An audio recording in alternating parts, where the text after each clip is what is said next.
Olá pessoal, boa tarde a todas e todos. Estão conseguindo me ouvir bem? Estamos aqui em mais uma tarde de lives do Guardiões da Chapada. Deixa eu só ver aqui se a nossa convidada de hoje já se encontra.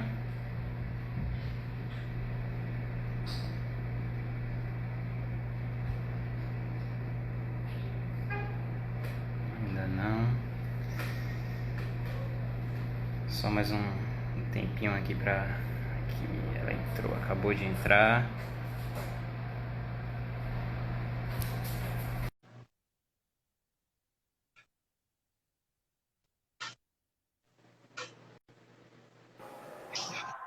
Olá, boa tarde, Juliana. Olá, boa tarde. Tudo bem? Consegue me ouvir Tudo bem? bem? Sim, e você está me ouvindo bem? Consigo, sim, tranquilamente. Então, gente, estamos aqui hoje, né? Mais uma tarde bastante chuvosa, fria pra caramba aqui em Salvador. Lembrando quem nós somos, né? Esse grupo de divulgação científica, esse projeto de divulgação científica, é associado ao projeto de ciência cidadã, Guardiões da Chapada, e ao Instituto Nacional de Pesquisa em Estudos Inter e Transdisciplinares em Ecologia e Evolução, INCT, INTRI. E desde maio, né, por meio desses debates entre pesquisadores, nós pretendemos compartilhar conhecimentos com vocês, né, conhecimentos científicos que foram produzidos principalmente no âmbito da rede de pesquisa Polinfruit, polinização e conservação de polinizadores em agroecossistemas, justamente porque nós entendemos que é nosso dever, enquanto cientistas, publicitar aquilo que nós estamos produzindo na academia. Isso dá basicamente porque as nossas pesquisas são financiadas, né, com dinheiro público, e essa devolutiva é extremamente importante dentro dessa nossa grupo de pesquisa. Essas lives elas já vêm acontecendo, como eu falei, desde maio, sempre às quintas, às 17 horas. Tivemos uma primeira fase bem interessante, onde nessa primeira fase nós debatemos as questões elementares da ecologia de polinização, e aos polinizadores, né, tanto em ambientes agrícolas como em ambientes urbanos. Discutimos um pouco das ameaças associadas a esses polinizadores e ao serviço da polinização, né, a importância desse serviço ecossistêmico para a nossa sobrevivência e para a biodiversidade de uma maneira geral. A gente abordou um pouco aqui quem eram exatamente os guardiões, e vimos que os guardiões são os polinizadores e somos nós humanos também, né, através das nossas ações no mundo. Podemos promover ações que conservem o serviço e conservem as comunidades de polinizadores nos mais diversos tipos de ambientes. E foram bate-papos assim, bem frutíferos, bem proveitosos. E ao longo dessas semanas, desses 2 meses aí que se passaram, através das interações com vocês que nos ouvem aqui hoje, nós fomos sondando quais eram aqueles temas que vocês queriam ouvir da gente, ouvir um pouco mais a respeito. E hoje a gente está inaugurando essa nossa segunda fase de live, na presença de Juliana Macedo. Eu estou aqui hoje cumprindo o papel de mediador, e hoje a gente vai ter a oportunidade de ouvi-la um pouco mais sobre um tema de extrema relevância e que está, digamos assim, no topo da onda no momento, quando a gente pensa na pesquisa com abelhas em sistemas agrícolas.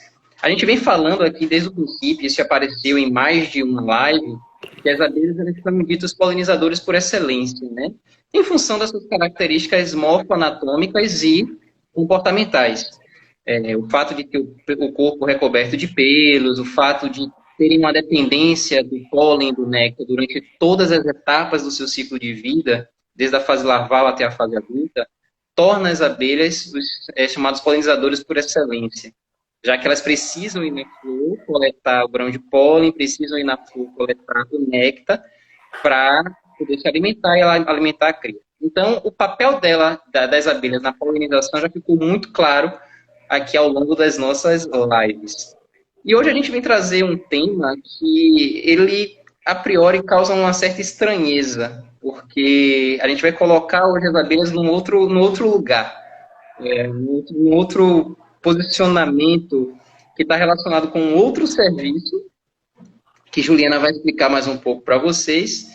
E aí, mas só que antes da gente iniciar de fato essa imersão no tema de hoje, eu queria convidar a Juliana para que ela falasse um pouco sobre ela, sobre essa trajetória dela na academia, sobre essa paixão que ela desenvolveu pela ciência e pelas abelhas. Então, antes da gente fazer essa imersão, Juliana, eu queria que você contasse um pouco aqui para a gente como que foi esse seu processo de imersão na produção de conhecimento científico e por que você escolheu as abelhas como o seu grupo biológico aí, tá? Se apresenta para a gente, Juliana.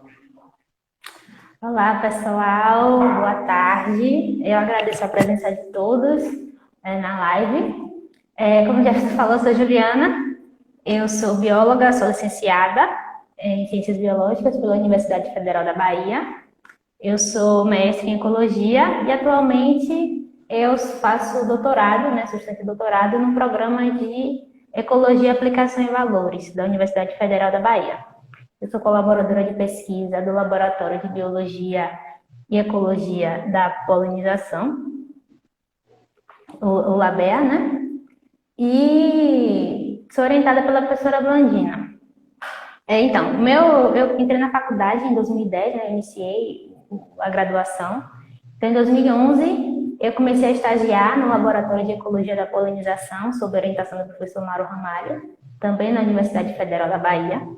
Então, foi o meu primeiro contato com as abelhas, né? Foi um projeto de extensão universitária, onde eu visitava escolas, né, de Salvador, na Bahia, e da região metropolitana, na tentativa de fazer, conscientizar, né, mostrar aos alunos, né, da rede pública de ensino quem são as abelhas, né, quem são os meliponinhos, né? Comecei a trabalhar com as abelhas nativas.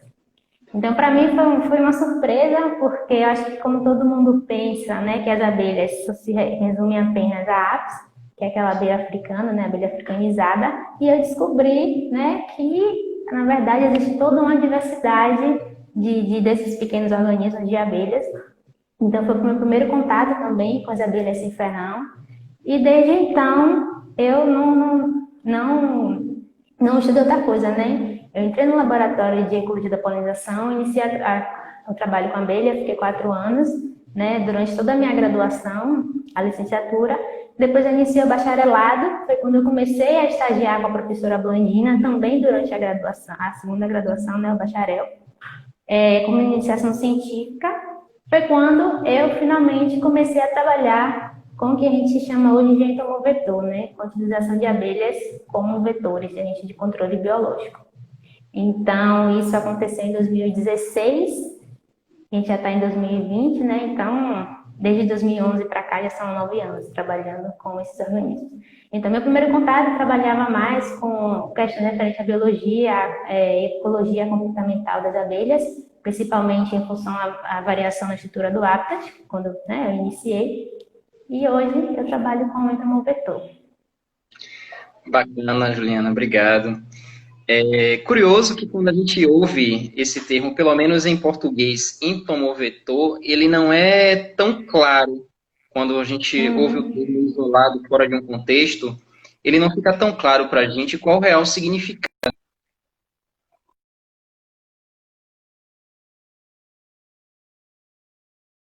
Significa inseto, né? Então seriam vetores como insetos. Mas vetor do que exatamente? E como eu disse, a gente vem falando, né, das abelhas como vetores de grãos de pólen entre plantas, né, sendo o primeiro passo no processo da polinização. E aí vem esse tema dessa live como aplicação de entomovetores na agricultura. Será que estaríamos falando mais do mesmo ou tem uma novidade aí? Então eu queria que agora você, de fato, explicasse para a gente biologicamente o que é que significa isso, né? Quando a gente está falando de entomovetores na agricultura, o que é que exatamente queremos dizer com essa terminologia? Então, né, qualquer organismo, né, principalmente os insetos, eles são capazes de carregar micropartículas, né, no caso das abelhas, o pólen também, mas também outros micro-organismos, como fungos, bactérias e vírus, né? Esse universo do entomovetor não se restringe apenas quando a gente fala de abelhas, né? Existem percevejos, formigas, que elas podem ser vetores também de doenças entre plantas, né? Acabar espalhando algum tipo de patógeno que cause doença em algumas plantas. Então, assim, esse fato desses animais, ele meio que transportarem, né, serem vetores desses micro-organismos, né, que causam doença nas plantas, eles acabam recebendo o nome de entomovetores. Então, eu já ouvi um termo também utilizado, principalmente, ele foi cunhado pelo professor João Batista Alves, da Exalc, que ele utilizava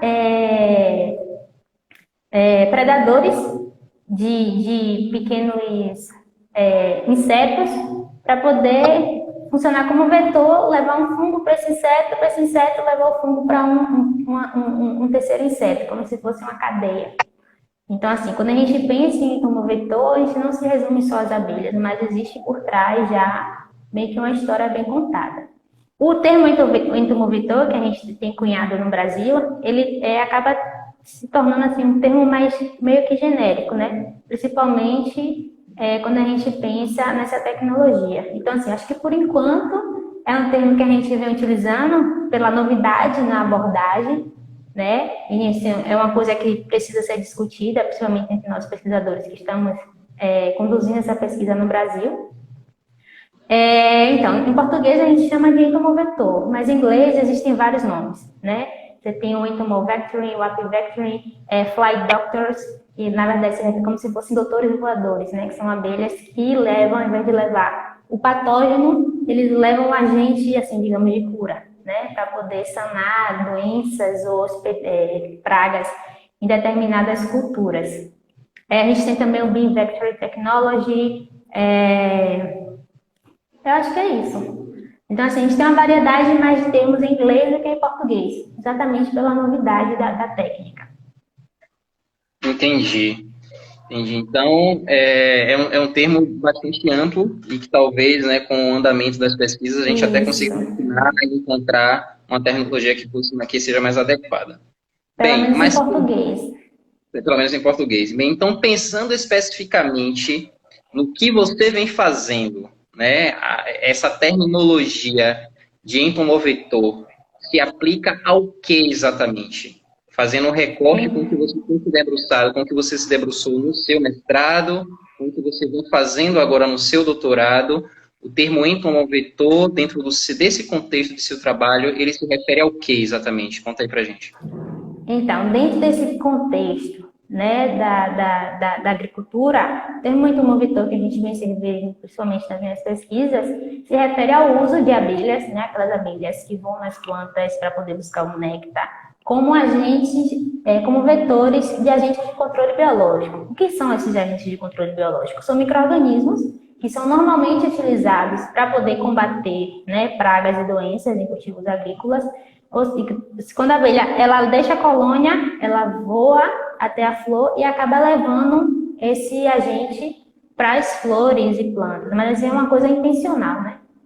É meio que uma interação forçada. Porque normalmente na natureza as abelhas elas entram em contato com esses micro-organismos, mas é uma concentração muito baixa. Então, especificamente, dentro da minha pesquisa de trabalho, é a utilização de abelhas como vetores de agente de controle biológico para controlar pragas e doenças em uma variedade de cultivos agrícolas. No meu caso, hoje, eu trabalho com morango, né? Tentando ver como é que a possibilidade da utilização dessas abelhas no controle do ácaro no morango. Certo, então você está trabalhando com morango. E como é que foi? Conta um pouco pra gente como é que foi sua experiência, Juliana, no seu mestrado, porque você não começou com morango, né? Você começou com uma outra cultura. Então eu queria que você explicasse um pouco pra gente esses principais resultados desse seu início, né? Dentro dessa linha de pesquisa, como é que você conduziu seus experimentos, o que você fez exatamente? Conta pra gente essa trajetória aí do seu mestrado.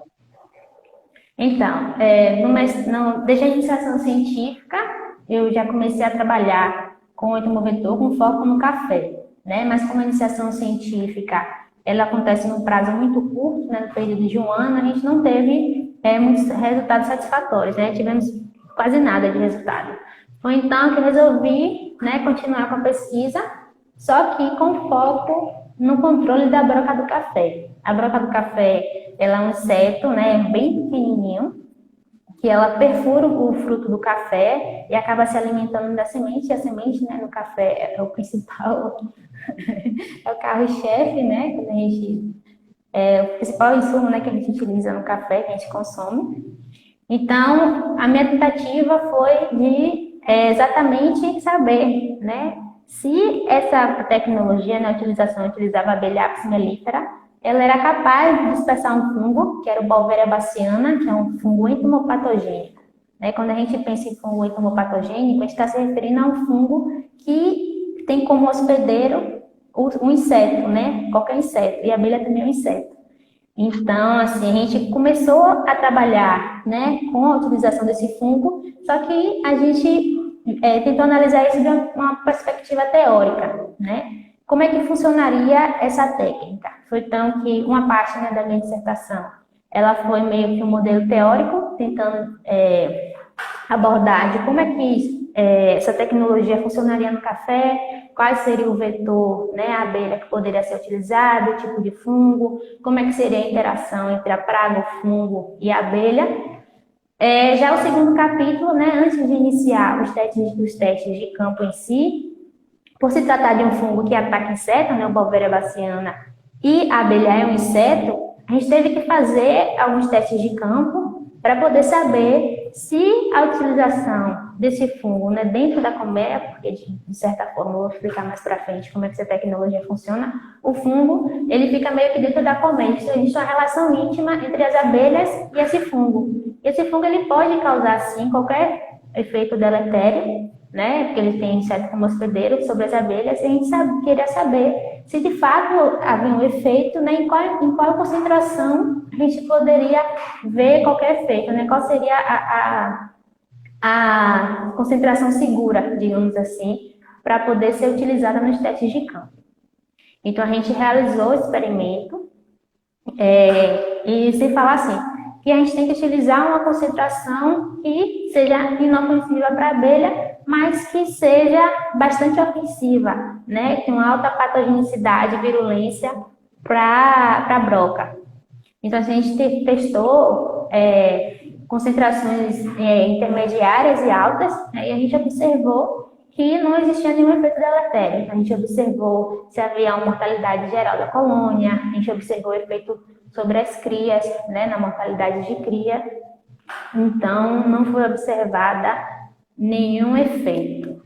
Então, assim, minha dissertação, meu trabalho foi composto do modelo teórico e do experimento de campo, né, experimento prático.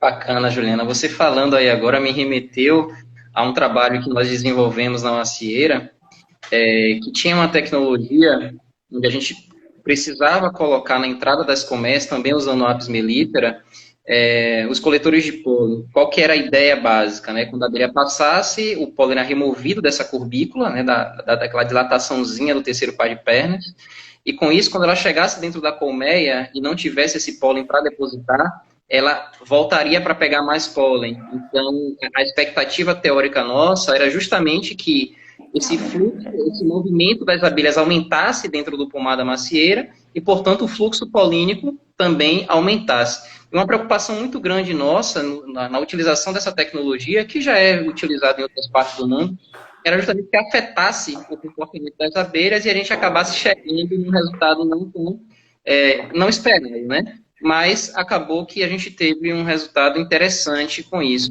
E pegando isso como gancho, eu queria que você explicasse melhor, com mais detalhes, exatamente como é que funciona a tecnologia, de fato. Né? Quando você tem a colmeia, você tem o fungo, como é que você força, entre aspas, a abelha entrar em contato com esse fungo? Explica para a gente com mais detalhes como que funciona a tecnologia em campo. Pronto. A gente pode dividir a tecnologia, né, em seguintes aspectos: no polinizador, no dispensador, a formulação, a saúde ambiental e a saúde humana. Quando a gente pensa no polinizador, né, na abelha, a gente tem que pensar numa abelha que realiza a polinização de fato, porque ela tem uma alta visita nas plantas, porque isso interfere diretamente na dispersão e deposição desse agente, né? E, além disso, como a gente está falando de polinização e controle, quando você usa um polinizador, você já tem, né, em algumas culturas, já tem alguns estudos comprovados que a utilização, né, de polinizadores ele aumenta a qualidade e a quantidade de frutos produzidos. Então, aí você já tem um ganho a mais. Então, o ideal é que se use utilize, né, uma abelha que já se saiba da relação dela com essa planta, para a gente também poder ter um ganho, né, não só na proteção do fruto em si, contra doenças e pragas, mas também que a gente aumente a quantidade e a qualidade e que esse fruto ele se mantenha sadio, né? Por isso essa ideia de unir a polinização ao controle biológico. Quando a gente pensa em dispensador, é exatamente, né, a gente chama de dispensador, é como se fosse esse dispositivo que você utilizou para poder fazer a coleta do pólen. Só que o dispensador, ele é um dispositivo que você encaixa na colônia e existem dois tipos de dispensadores. Um de uma via e de duas vias. O que isso quer dizer? O dispensador de uma via significa que as abelhas, quando elas saírem e entrarem da colmeia, elas vão entrar em contato com a formulação. É como se houvesse uma gavetinha que você puxa, você coloca a formulação e fecha. Então, a abelha, ela está sempre entrando e saindo pelo mesmo local e se sujando, né? Quando ela sai, ela fica bem branquinha, a depender da coloração, do tipo de formulação que você está usando. Então, ela voa como se ela tivesse enrolada na farinha. Né? Ela voa bem branquinha, porque ela tem muitos pelos, né? E a depender do tipo de formulação que é utilizado, e o diluente, né, que a gente fala, que a gente mistura, é um micro-organismo com o diluente. Existe uma interação eletrostática que faz com que esse produto, né, a formulação, ela fixe no corpo da abelha para poder evitar que, quando ela voe, nos primeiros metros, ela perca muito a formulação, né, quando ela sai logo da colmeia. Então, existe um dispensador de uma via, que ela entra e sai pelo mesmo lugar, ela está sempre se sujando da formulação, mas isso tem uma implicação. Qual é? Quando a abelha ela sai, ela voa, ela leva o agente. Quando ela entra, também. Então, dependendo do agente, isso pode ter algum efeito deletério para a colônia. Então, assim, existe esse problema. Esse tipo de dispensador funciona bem, é bem utilizado para espécies de bombos. Então, assim, eu já vi muito trabalho utilizando esse tipo de dispensador. Já o dispensador de duas vias, as abelhas, elas entram por um local e saem por outro. Ou seja, quando elas entram na colônia, elas não têm contato com a formulação. E quando elas saem, né, elas têm o contato com a formulação e acabam voando e levando um agente. Quando a gente fala em formulação, a gente fala de como se fosse um pó, né? É uma mistura, né, do esporo, do fungo, da bactéria, ou então de algum tipo de vírus, que você utiliza, você mistura, existe uma determinada concentração, né, a espécie de micro-organismo, a concentração que é utilizada, então você acaba fazendo uma formulação, você que diga, gente, né, existem pesquisas que estão direcionadas para a produção dessas formulações. A gente não produz em casa, a gente produz no laboratório, existem algumas empresas, né, que elas fazem essa produção, porém, no Brasil não existe uma formulação especial que seja utilizada para abelhas. Então, no meu experimento, eu tive que criar uma formulação em laboratório, né, e fazer um teste de campo para poder saber se existia algum efeito de deletério ou não. Entendeu? Então, essa formulação, ela é a mistura do agente de controle, que no caso é o micro-organismo, juntamente com o diluente. E essa formulação que ela vai ser utilizada. Normalmente, quando a gente usa a formulação, ela vem em pó, né, no controle convencional, por exemplo, no controle biológico convencional. Você acaba misturando, fazendo uma calda, né, que a gente chama.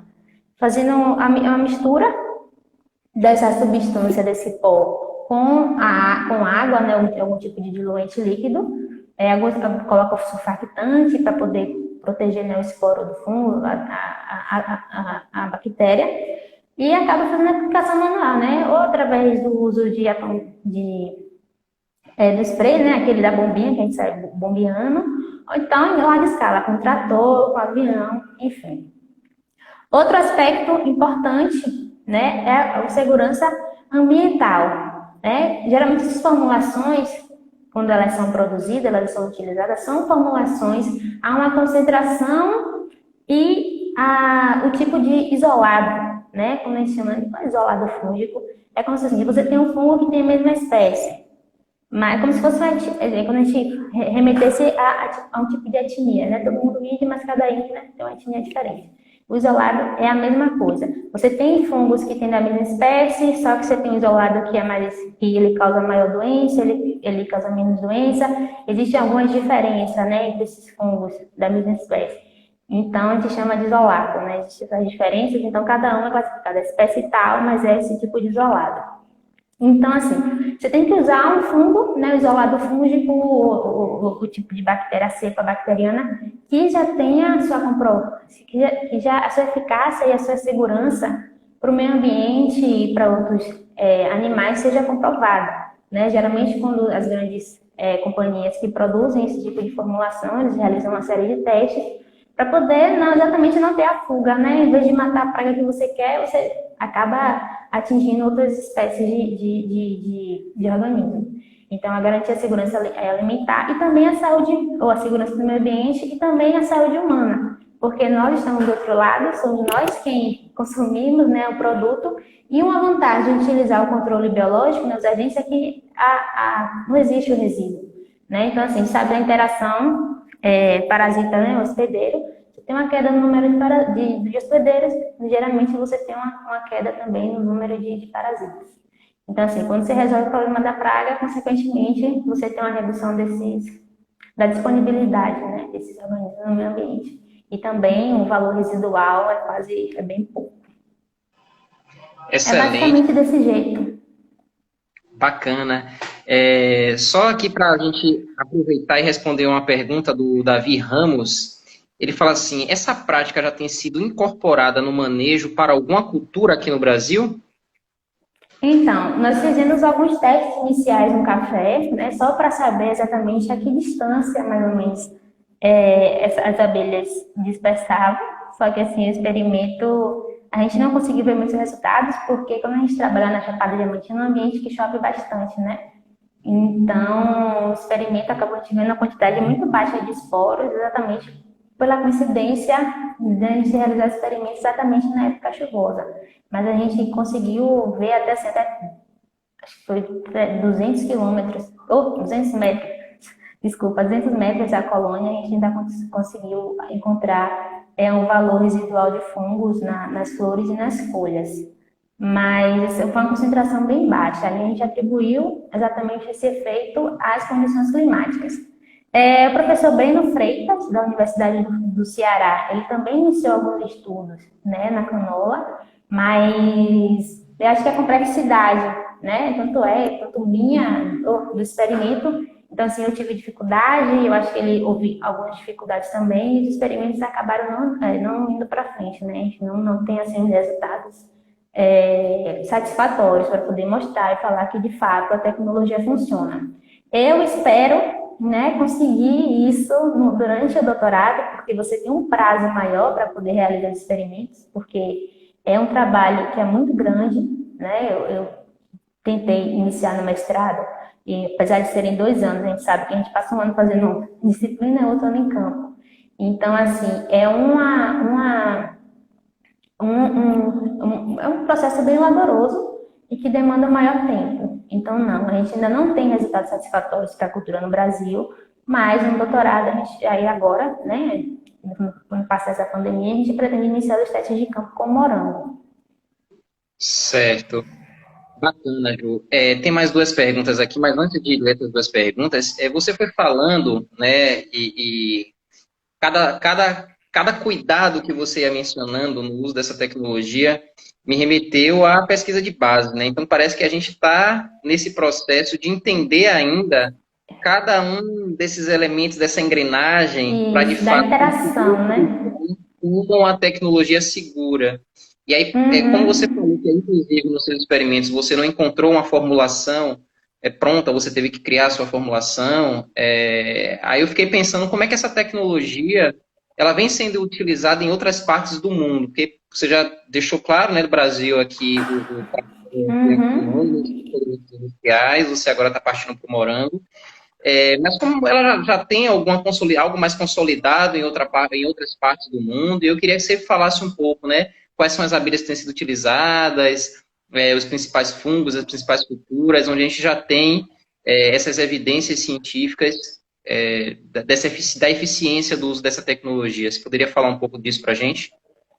Sim, sim, sim. Então, tecnologia, ela começou a ser estudada pelo professor Peter Kaplan a partir de 1992. Então, lá no Canadá. Então, você vê aí, né, tem quase a minha idade, 28 anos, então já são 28 anos de pesquisa.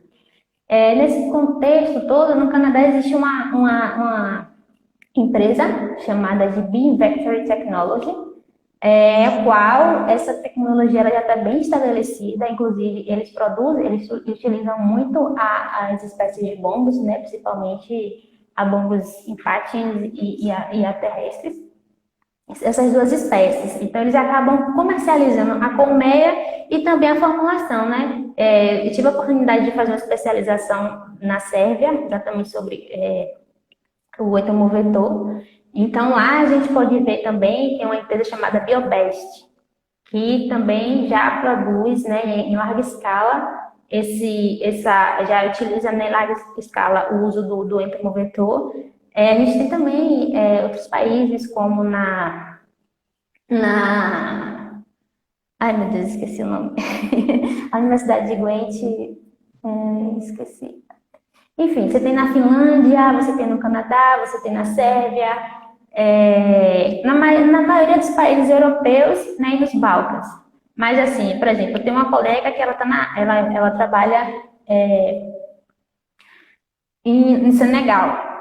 Então, assim, lá também está no mesmo pé daqui do Brasil. Elas estão ainda produzindo. Tem uma amiga também que trabalha com isso na Colômbia. Então, assim, elas estão mais adiantadas, né, em termos de estudo, mas, de fato, algo assim disponível no mercado nesses países, ainda aqui no Brasil, enfim, no continente africano, ou então na Colômbia, ainda não existe essa disponibilidade. Mas existem empresas tipo a Biobest, a Fly Doctors também, elas produzem esse tipo de tecnologia para fazer a dispersão, né, o controle de pragas. E geralmente a espécie de bombos ela é mais utilizada, porque já existe, né, já tem a cultura de fazer a polinização utilizando essas abelhas. Então já facilita, né, a produção em larga escala dessas espécies para poder fazer a comercialização. Bacana. E isso deixa claro para a gente sobre a importância de você replicar esses estudos de base em diferentes regiões do mundo, justamente pelas especificidades. Então, essa interação, Isso. né, da abelha com o fungo, são interações muito específicas, o que pode não causar mal para uma, pode causar mal para outra espécie. As formulações, as concentrações, então, traz aí um cenário de pesquisa bem interessante para ser replicado em diferentes partes do mundo. Isso, isso. A professora Blandina Viana fez uma pergunta aqui, que era a minha próxima pergunta para você também, que é em relação ao uso das abelhas como biovetores, se é mais vantajosa que o uso do controle biológico tradicional. Ela queria que você comentasse um pouco sobre isso. Isso. O que a gente, né, quando a gente pensa num controle convencional, utilizando os agentes de controle biológico, você tem lá a formulação, como eu falei anteriormente, você produz a cauda, você mistura a formulação convencional com a cauda. Então, assim, quando a gente pensa, né, em custos, você tem, às vezes, que contratar alguém para poder bombear, né, essa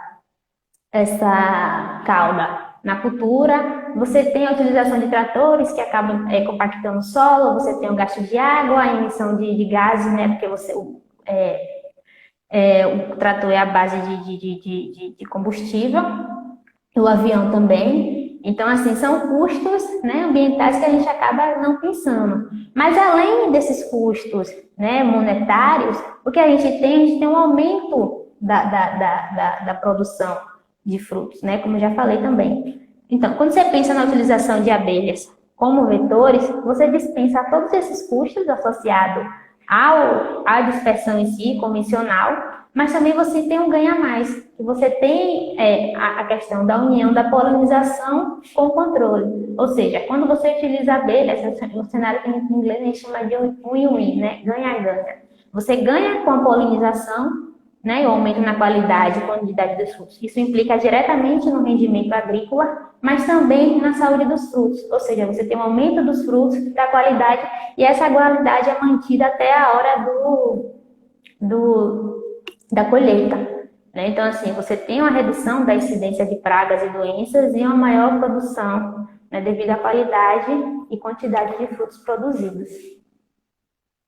Bacana, bacana. É a bendita sinergia aí, né, dos serviços técnicos na agricultura e você tendo um agente biológico atuando na interface dos dois serviços. Isso é visão sistêmica, né, de como realmente deve ser. Apesar de, ao longo da nossa formação, aprender muito em caixinhas separados, dentro de um método ainda muito, dentro de uma perspectiva ainda muito disciplinar, a gente tem, acho que com essa perspectiva de trabalho, de projeto, pensar numa visão clínica, né? Multidisciplinar. Multidisciplinar, é bem interessante. Tem uma outra pergunta aqui. Pode falar, Juliana. Não só multi, né? Porque agora no doutorado, na pesquisa de doutorado, eu pretendo abandonar essa questão da multidisciplinaridade e partir para uma perspectiva transdisciplinar. Né? Porque assim, o projeto do doutorado, ele surgiu exatamente da necessidade que a gente observou, né, na área de estudo que a gente trabalha lá na Chapada Diamantina, que existe uma mudança de cenário, ou seja, ela, no Nordeste, ela está se tornando foco de produção de frutas vermelhas, e do relato da entrevista, né, de alguns agricultores, eles relataram que eles tinham algum problema, alguns problemas associados ao controle do morango, porque o morango ele usa muito agrotóxico, né? A gente sabe que é uma fruta extremamente sensível, né, suscetível a pragas e doenças, e para poder compensar essas perdas, a gente acaba tendo um maior uso, né, aplicação de agrotóxicos, e consequentemente existe um maior valor residual, maior até do que aqueles recomendados pela Anvisa. Então, assim, foi uma necessidade que surgiu dos agricultores e a gente pretende construir, né, a técnica juntamente com eles.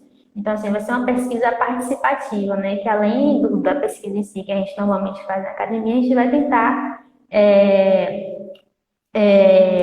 fazer com que esses agricultores, né, convidá-los a participar da pesquisa também, porque assim fica mais fácil, né? Porque a gente tem tanta tecnologia que é produzida, mas que ela acaba não sendo aplicada, exatamente por essa falta de contato, né? Que a gente tem muita transferência tecnológica, né? Que a gente no começo, né, seria dessa forma, mas a gente resolveu abarcar os agricultores nessa perspectiva na pesquisa. Excelente, excelente, Ju. Eu acho que quando você traz os usuários desse conhecimento que vai ser produzido para perto, né, da produção do conhecimento junto com você, acho que a chance dele dar certo, de ser implementado e ser levado à frente, acaba sendo muito maior. E aí, o Monteiro Vitor, ele trouxe uma pergunta muito interessante, que é em relação ao mel. Será que não existe algum risco de contaminação no mel desse inoculante, já que você usa a apis mellifera, que a gente sabe, teoricamente, é a espécie de abelha que é utilizada para a produção de mel? Conta aí um pouquinho para a gente sobre isso. É o Vitor, né? Monteiro Vitor. Monteiro Vitor. Boa pergunta, ótima pergunta. Então, assim, essa é uma dúvida de todo mundo. Inclusive, quando eu viajei, né, para fazer o curso na Sérvia, a gente acabou fazendo uma reunião no final e tentando decidir alguns pontos que seriam necessários, né, a gente responder, né, alguns nortes, né, para poder realizar a pesquisa. E essa foi uma das questões que surgiu, porque a gente ainda não sabe se existe algum efeito residual da utilização, né, dessa forma. Né? Quando a gente pensa assim, dentro da perspectiva do entomovedor e você usar o dispensador e haver um contato íntimo entre as abelhas e a formulação contendo os agentes, a gente ainda não tem. Mas existem alguns estudos, né, que são utilizados, o uso aplicado da maneira convencional, que é através da pulverização. Se ela está pulverizando, a abelha passa, então visita a flor na hora da pulverização, acaba carregando esse fungo para dentro da colônia, e os valores, né, como quando a gente pensa assim, pelo menos de Pauveria baciana, que foram encontrados nesse estudo, foram muito baixos. Mas dentro da perspectiva do entomovetor, esse é um campo de pesquisa, né, uma questão que ainda precisa ser respondida. Que, inclusive, doutor Jefferson, né, a gente já pensou uma vez em fazer essa parceria para poder tentar saber se existe de fato algum valor residual ou a presença desse micro-organismo no mel, né? Com certeza. No pólen Esse é um também. instituto frutífero e a gente pode sim estabelecer essa parceria, né, com o Instituto Federal da Bahia para conseguir detectar a presença desses inoculantes no mel.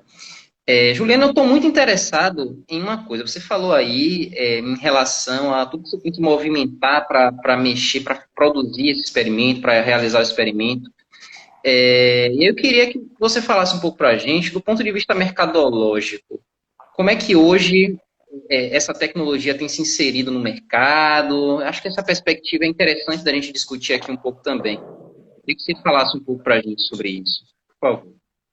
Então, como eu falei anteriormente, no Brasil, a gente, né, não tem ainda, né, por enquanto, é uma perspectiva mercadológica, exatamente pela ausência, né, de evidências e as pesquisas ainda estão acontecendo.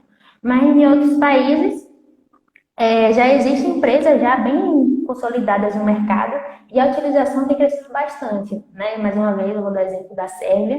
A gente visitou, inclusive, um agricultor que ele plantava uva e ele estava bem satisfeito, né? Já era o segundo ano que ele utilizava o entomovetor para poder fazer o controle na uva. Então, assim, existe um mercado, sim, que está sendo formado, mas que ainda é bem baixo, né? Quando a gente pensa assim, existe ainda grande comercialização de abelhas, mas a implantação em si, né, a utilização da tecnologia ainda é bem baixa. Mas eu acredito que seja mais por ser algo novo, né? A gente geralmente tem medo do novo e geralmente essas pessoas, né, principalmente agrônomos, né, os agrônomos talvez, né, essa assistência ainda não exista de fato para poder a tecnologia ela avançar. Mas sim, ela em outros países, né, ela tem ganhado espaço no mercado e vem se consolidando, mas a adesão em si ainda é muito baixa. Certo, Juliana. E aí, vamos responder aqui uma pergunta do Davi Ramos. Ele pergunta o seguinte: já pensaram em testar a tecnologia em estufas? E ele diz que poderia evitar o impacto da lixiviação pelas chuvas, e o morango é uma das culturas mais cultivadas em estufas depois do tomate. Comenta um pouquinho sobre isso. Então, a maioria dos estudos que a gente vê hoje, né, com o entomovetor, quando eu falo assim, né, fora do país, no Canadá, na Finlândia, enfim, são estudos realizados em casas de vegetação, né, exatamente para você diminuir o risco da lixiviação, né, pela chuva também, você concentrar, né, aumentar a polinização e se não haver, né, a fuga desses polinizadores para outras culturas. Então, assim, a maioria dos testes que são realizados, eles são realizados em casa de vegetação. Existem poucos trabalhos que fazem esse tipo de controle em campo aberto, né? Mas existe, sim, o girassol, já teve os resultados, a canola, né? Que são culturas que são, né, a gente chama de campo aberto, são culturas de campo aberto e que têm apresentado bons resultados. Certo, Juliana.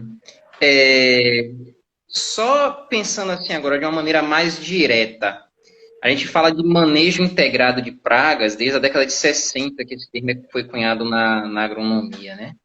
E aí nesse manejo integrado, tem diversas formas de controle. A professora Blandina fez um comentário sobre o tradicional controle biológico, mas aí tem inseticidas, tem feromônios, tem plantas iscas, tem várias técnicas relacionadas a esse controle de pragas, né? Lembrando que as pragas existem, elas recebem esse nome de praga justamente porque elas se inserem num ambiente que já estavam presentes e pode chegar um nível de descontrole no crescimento populacional em função do rompimento de alguns Interação. relações predador-presa por conta das intervenções que a gente faz no momento que a gente vai plantar. Então, pensando que a gente já tem esse conjunto de técnicas desenvolvidas, né?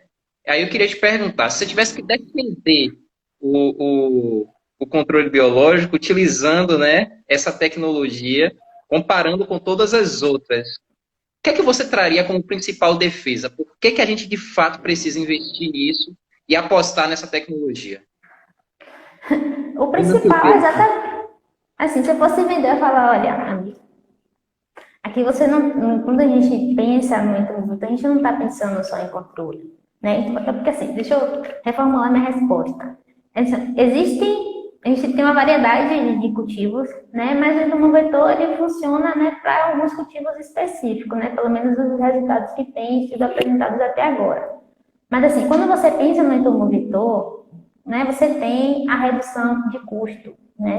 Quando tem uma colega minha, a Saira Espinosa, ela acabou de terminar o mestrado, né, ela da Colômbia, e ela fez uma análise de custo-benefício entre as técnicas tradicionais, né, de controle, isso na cultura do morango, e o uso do PVT. E eu não lembro exatamente agora quais foram as porcentagens, mas quando a gente pensa, né, no entomovetor, eu acho que ficou cerca de 1/3 mais barato. Então, quando você pensa assim, você tem a redução de custo, né? Você acaba agregando um maior valor ao seu serviço, porque você acaba, de certa forma, né? Você pode ganhar um selo, não sei exatamente, um selo verde, exatamente por ser uma boa prática agrícola, isso pode agregar maior valor ao seu produto. E, além disso, você não ganha só com controle de fato, né? Você vai ter lá uma cultura sem praga, sem doença. Mas, além de ter a produção de frutos sadios, quando você alia a polinização, você tem, sei lá, a gente pensar num café, né? Os estudos, principalmente do nosso grupo, mostrou que a presença de abelhas ela aumenta até 30% da rentabilidade. E existem outros estudos que também já foram realizados com arte melífera, mostrando que existe um aumento da produção de frutos. Você tem um aumento da produção de fruto, bacana. Mas será que esses frutos eles vão permanecer sadios, né, até o final da maturação e da colheita? Quando a gente pensa no BVT, a gente fala assim, existe, porque você tem maior produção e maior proteção. Então você acaba produzindo mais frutos e também tendo mais frutos sadios. Então, assim, eu nem sei, né, em quantos por cento isso pode aumentar a rentabilidade, porque de fato não existem estudos que mostrem exatamente isso. Mas essa também é uma das lacunas, né? A pesquisa, né, de maneira geral, ela está caminhando aos poucos. E eu acho que nos próximos, sei lá, 5, 10 anos, a gente vai ter mais pesquisas e respostas mais específicas, porque está bem no começo ainda. Entendi, Juliana. Você já pontuou para a gente, deixou bastante claro aí quais são as principais questões de pesquisa, né, que a gente precisa investir para ter respostas que vão dar segurança no uso dessa tecnologia em campo. Mas pensando agora de uma maneira um pouco mais sistêmica, indo além da pesquisa, pensando aí na difusão dessa tecnologia no Brasil, eu queria que você colocasse para a gente sua impressão sobre os principais desafios para que essa tecnologia ela consiga reverberar de uma maneira que a gente deseja, né? Diante de tudo que você colocou em termos de benefícios e pensando que é uma prática amigável à biodiversidade, aos serviços ecossistêmicos, que a gente consegue aliar dois serviços, que a gente consegue agregar valor ao produto que está sendo produzido ali naquele ambiente agrícola. Pensando assim, né, nos desafios que estão por vir, além das questões de pesquisa que já foram colocadas, como é que você enxerga esse panorama no país? Então, Jeff, a gente já viu, né, que existe uma dificuldade da gente, enquanto pesquisador, de fato, realizar essas pesquisas em campo, porque além de ser muito trabalhosa, são bem dispendiosas. Então, assim, existe um investimento financeiro também muito grande. Mas fora, assim, pensando fora dos muros, né, da universidade, uma das coisas que a gente tem são os marcos regulatórios, né, principalmente em termos de produção das formulações. Então, assim, hoje existe, é muito comum, né, você usar as colônias, né, principalmente de Apis mellifera e de meliponíneos, para poder fazer a polinização. Mas quando a gente pensa no BVT, existe outra questão que é exatamente a disponibilidade de formulações que sejam de fato produzidas específicas para esse processo. Então, assim, existe um processo burocrático por trás disso, né? Que envolve testes de campo, testes de laboratório, da aprovação, de passar pela Anvisa. Então, assim, todo esse processo, né? Imagina, se a gente não tem nem formulação sendo produzida ainda, até chegar lá de alguém, né, de uma empresa, começar uma empresa, startup, começar a produzir essa formulação e ela ser aprovada, né, existe um caminho que é bem longo, né, desde a produção até a aprovação. Então, hoje, para mim, essa é uma das principais, né, impasses para poder ter, de fato, o produto disponível no mercado, né. Primeiro, a gente tem que se realizar a pesquisa, de fato, né, que é o que a gente, como cientista, pesquisador, faz, e depois, talvez, haver, né, uma interação, como é que eu posso falar? Uma parceria com alguma iniciativa privada, que é o que a gente tem tentado buscar agora também no projeto, né, para exatamente facilitar esse processo e para disponibilizar essa tecnologia no mercado, pelo menos aqui no Brasil. Entendi, Juliana. Bacana essa sua percepção. E aí você foi falando é, é, dessas articulações. Eu acho que a gente está vivendo muito essa necessidade hoje desse cientista renovado, mais empreendedor, né? Um cientista que Isso. está um cientista que está mais envolvido nesse sentido mais de produção de tecnologia e de atuação nesses mercados de fato. De Já temos produção e alguns aplicação, né? de aplicação, com certeza. Porque a gente Temos já produz alguns muita coisa, exemplos. mas a gente aplica muito pouco. Então a gente tem que diminuir essa distância entre o que é produzido pela gente de fato e como é que isso chega até o mercado. Acho que essa é a nossa maior dificuldade. E você se enxerga dessa forma, enquanto cientista Com em processo de certeza. você se enxerga atuando nesse Eu espaço? eu não vou nem deixar você terminar de me perguntar, porque assim, é um campo de trabalho que eu tenho muito interesse. Eu sou apaixonada pela pesquisa, amo fazer pesquisa, mas ao mesmo tempo que eu amo fazer pesquisa, eu amo estar em campo.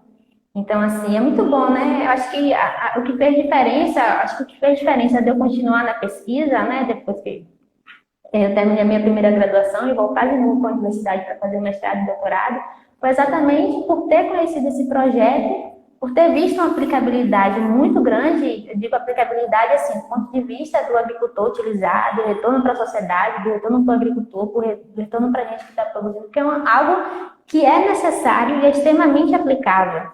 Então, meu interesse é todo esse, né? De produzir algo que seja de fato relevante, importante, um conhecimento usável. Então, assim, eu me vejo, né, mais para frente, como, não sei, né, uma empreendedora, de repente montar uma startup, que é, né, é o tipo de coisa que tá pegando, né, digamos assim, que está na moda agora e que tem ganhado muito espaço no mercado. Então, sim, eu me vejo nesse ramo. Excelente, Ju. Muito bom mesmo. E fico muito feliz em saber que tem uma nova geração de cientistas, né, sendo formados e pensando dessa forma mais sistêmica, mais holística, desenvolvendo novas habilidades, é, e tentando mesmo agregar essa produção de conhecimento de base sobre uma tecnologia tão relevante, que vai trazer uma série de benefícios, que já temos evidências de que traz benefícios em outras partes do mundo, e aqui no Brasil, sabendo que ainda há uma carência no mundo, e você se ver, se você se enxergar nesse campo, tanto da produção do conhecimento básico quanto da aplicação, eu acho muito interessante que esse caminho lindo que você está trilhando, a gente já está chegando aqui no finalzinho, temos 5 minutinhos para finalização. Então, só para lembrar aqui, para quem estiver ouvindo a gente, lembrar que logo após a live a gente vai ter uma enquete. Então, por favor, respondam a enquete. É muito importante para a gente que vocês respondam essa enquete. Na semana que vem a gente dá continuação com Karen Queiroz, convidando aí a professora pesquisadora Caína Agostini, com um tema muito bacana, que é polinização por vertebrados, né? Polinizadores vertebrados. A gente vai ter um bate-papo super legal sobre isso, que é um tema ainda desconhecido de muita gente, né? Como assim, vertebrados atuando como polinizadores? E sim, é Como assim, possível. abelhas atuando no controle biológico? Abelhas Só como novidade, estão né? surpresas por aqui. Então, não deixem de estar conosco aí na semana que vem, para a gente bater esse bate-papo aí super legal. E Juliana, por favor, suas palavras finais aí para o nosso público. Eu queria dizer, né, a gente está vivendo num momento, né, muito difícil, a pandemia, algumas pessoas, né, têm respondido de diferentes formas a esse momento, e a minha recomendação é que fique bem, cuide de você, cuide dos seus queridos, lavem suas mãos, fique em casa, né, e se precisar sair, usem máscara.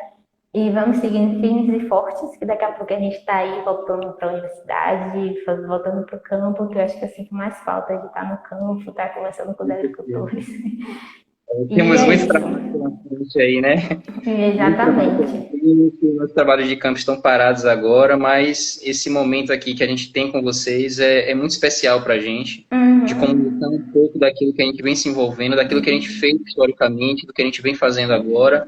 É nosso dever, né, comunicar dessa maneira transparente. E muito obrigado por todos que permaneceram aqui até agora. Semana que vem estaremos de volta. E lembrando que essa live vai ficar salva aqui no IGTV.